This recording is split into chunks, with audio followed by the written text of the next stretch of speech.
15واں پارہ سورہ طٰہٰ کی ہم تفسیر سن رہے تھے۔ اعوذ باللہ من الشیطان الرجیم، بسم اللہ الرحمن الرحیم۔ قال اهبطا منها جميعا بعضكم لبعض عدو فإما يأتينكم مني هدى فمن اتبع هداي فلا يضل ولا يشقى۔ اللہ کے نام سے شروع جو نہایت مہربان رحمت والا۔ ترجمہ کنز العرفان۔ اللہ نے فرمایا تم دونوں اکٹھے جنت سے اتر جاؤ، تمہارے بعض کے دشمن ہوں گے، پھر اے اولاد آدم اگر تمہارے پاس میری طرف سے کوئی ہدایت آئے تو جو میری ہدایت کی پیروی کرے گا تو وہ نہ گمراہ ہوگا نہ بدبخت ہوگا۔ جب حضرت آدم علیہ السلام سے لفظ صادر ہوئی تو اس کے بعد اللہ نے آدم علیہ السلام اور حضرت حوا سے فرمایا تم دونوں اپنی ذریت کے ساتھ مل کر اکٹھے جنت سے زمین کی طرف اتر جاؤ، تمہاری اولاد میں سے بعض کے دشمن ہوں گے، دنیا میں ایک دوسرے سے حسد اور دین میں اختلاف کریں گے، پھر اے اولاد آدم اگر تمہارے پاس میری طرف سے کتاب اور رسول کی صورت میں کوئی ہدایت آئے تو جو میری ہدایت کی پیروی کرے گا وہ دنیا میں نہ گمراہ ہوگا نہ آخرت میں بدبخت ہوگا، کیونکہ آخرت کی بدبختی دنیا میں حق راستے سے بہکنے کا نتیجہ ہے۔ تو جو کوئی اللہ کی کتاب اور اس کے برحق رسول کی پیروی کرے اور ان کے حکم کے مطابق چلے وہ دنیا میں گمراہ ہونے سے آخرت میں اس گمراہی کے عذاب سے نجات، اس وبال سے نجات پائے گا۔ اس سے معلوم ہوا کہ اس امت کے لوگوں کا قرآن مجید میں دیے گئے احکام پر عمل کرنا اور حضور کی اطاعت کرنا انہیں دنیا میں گمراہی سے بچائے گا، آخرت میں بدبختی سے نجات دلائے گا۔ لہٰذا ہر ایک کو چاہیے کہ وہ قرآن مجید کی پیروی کرے اور حضور کی اتباع کرے تاکہ وہ گمراہ اور بدبخت ہونے سے بچ جائے۔ اللہ تعالیٰ قرآن کریم کی پیروی کرنے کا حکم دیتے ہوئے فرماتا ہے اور یہ قرآن وَهَذَا كِتَابٌ أَنزَلْنَاهُ مُبَارَكٌ فَاتَّبِعُوهُ وَاتَّقُوا لَعَلَّكُمْ تُرْحَمُونَ، اور یہ قرآن وہ کتاب ہے جسے ہم نے نازل کیا ہے، بڑی برکت والا ہے، تو تم اس کی پیروی کرو، پرہیزگار بنو تاکہ تم رہے۔ اسی طرح کی اور کئی آیات ہیں۔ اللہ تعالیٰ ہمیں قرآن مجید کی پیروی کرنے اور اپنے حبیب کی اطاعت اور فرما برداری کرنے کی توفیق عطا فرمائے۔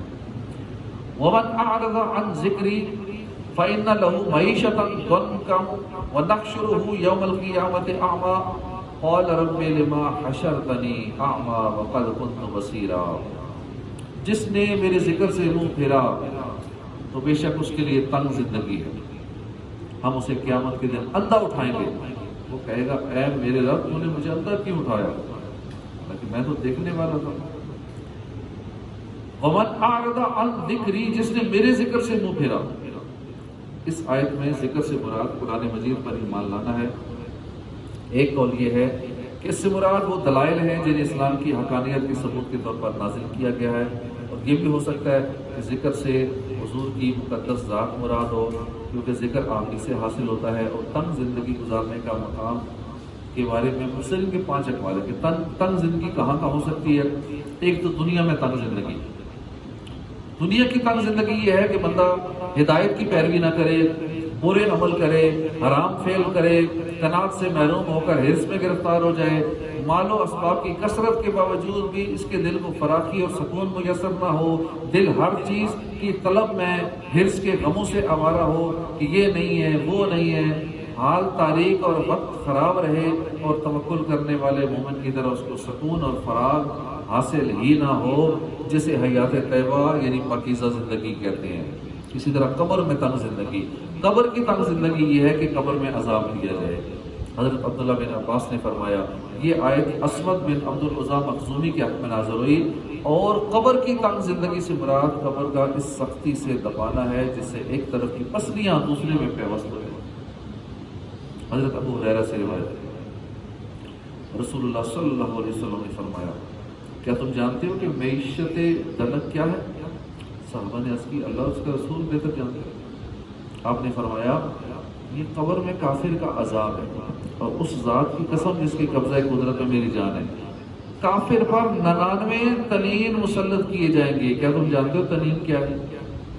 وہ 99 سانپ ہے، ہر سانپ کے ساتھ پھن ہے، وہ اس کے جسم میں پھونکیں گے، پھونکے ماریں گے، قیامت تک اس کو ڈستے رہیں گے، نوچتے رہیں گے۔ آخرت میں تنگ زندگانی، آخرت میں تنگ زندگی جہنم کے عذاب میں مبتلا ہونا ہے۔ جہنم میں کیا ہوگا؟ تھوڑ ہوگی، کھولتا ہوا پانی ہوگا، جہنمیوں کی پیپ ہوگی اور ان کے پیپ کھانے پینے کو دیے جائیں گے۔ دین میں تنگ زندگی، دین میں تنگ زندگی یہ ہے کہ نیکی کی راہیں تنگ ہو جائیں، آدمی حرام کمانے میں مبتلا ہوگا۔ حضرت عبداللہ بن عباس فرماتے ہیں کہ بندے کو تھوڑا ملے گا زیادہ، اگر خوف خدا نہیں ہے تو کوئی بھلائی نہیں ہو سکتی۔ یہ تنگ زندگانی، دنیا، قبر، آخرت اور دین سب میں تنگ زندگی۔ آیت کے اس حصے اور اس کے بعد والی آیت میں ارشاد فرمایا کہ ہم اپنے ذکر سے اعراض کرنے والے کو قیامت کے دن اندھا اٹھائیں گے۔ اس وقت وہ کہے گا اے میرے رب تو نے مجھے اندھا کیوں اٹھایا؟ لیکن میں تو دنیا میں دیکھنے والا تھا۔ یاد رہے کہ کافر قیامت کا پورا عرصہ اندھا نہیں رہے گا، کیونکہ بعض احوال میں اس کی بینائی نہیں ہوگی اور بعض احوال میں بینائی عطا کر دی جائے گی۔ کیوں عطا کی جائے گی؟ تاکہ قیامت کے ہولناک مناظر دیکھ سکے۔ قال كذلك اتتك آیاتنا فنسیتها وكذلك اليوم تنسى۔ اللہ فرمائے گا اسی طرح ہماری آیتیں تیرے پاس آئی تھی تو تو نے انہیں بھلا دیا اور آج اسی طرح تجھے چھوڑ دیا جائے گا۔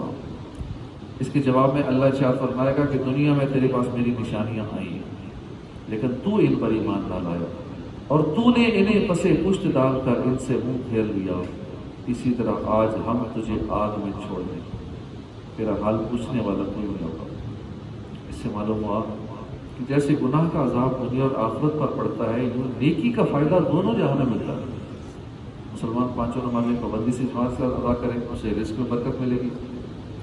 جو پکا نمازی ہوگا اور صحیح نماز پڑھتا ہوگا، اللہ پاک اس کے رزق میں برکت دے دے گا، اس کی قبر وسیع ہوگی، پل صراط پر آسانی سے گزر جائے گا۔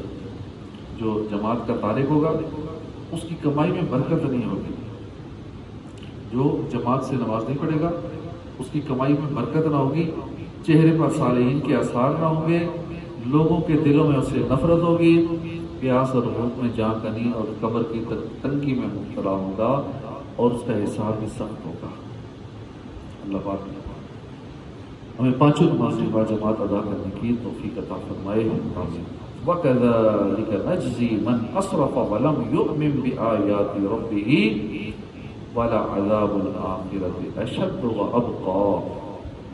اور ہم اس شخص کو ایسا ہی بدلہ دیتے ہیں جو حد سے بڑھے اور اپنے رب کی آیتوں پر ایمان نہ لائے، اور بے شک آخرت کا عذاب سب سے شدید ہے، سب سے زیادہ باقی رہنے والا ہے۔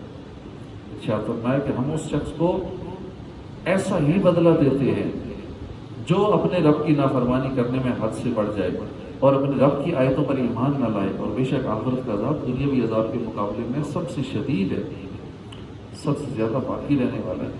لہٰذا جو اللہ کے عذاب سے نجات پائے اور اس کا ثواب حاصل کرنے کا ارادہ رکھتا ہے تو اسے چاہیے کہ اللہ کی اطاعت کرنے میں آنے والی دنیاوی سختیوں پر صبر کرے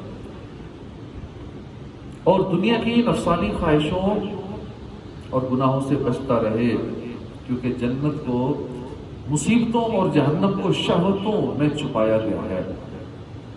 حضرت ابو ہریرہ رضی اللہ عنہ سے روایت ہے، نبی کریم صلی اللہ علیہ وسلم نے فرمایا اللہ تعالیٰ نے حضرت جبرائیل علیہ السلام کو بلا کر جنت کی طرف بھیجا، ان سے فرمایا کہ تم جنت اور ان نعمتوں کو دیکھو جو میں نے اہل جنت کے لیے تیار کی ہے۔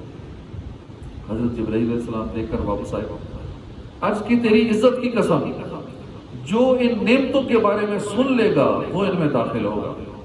جنت کو مصیبتوں سے چھپا دیا۔ پھر ارشاد فرمایا تم جنت کی طرف دوبارہ جاؤ، اسے دیکھو۔ حضرت جبرائیل دوبارہ گئے، واپس لوٹے، آج کی تیری عزت کی قسم، مجھے ڈر ہے کہ اس میں کوئی داخل نہ ہو سکے گا۔ پھر اللہ نے حضرت جبرائیل علیہ السلام کو جہنم کی طرف بھیجا، فرمایا کہ تم جہنم کی طرف جاؤ اور عذابات کو دیکھو جو میں نے اہل جہنم کے لیے تیار کر رکھی ہیں۔ حضرت جبرائیل علیہ السلام انہیں دیکھ کر واپس آئے، عرض کی تیری عزت کی قسم، جس نے ان عذابات کے بارے میں سنا وہ جہنم میں داخل نہیں ہوگا۔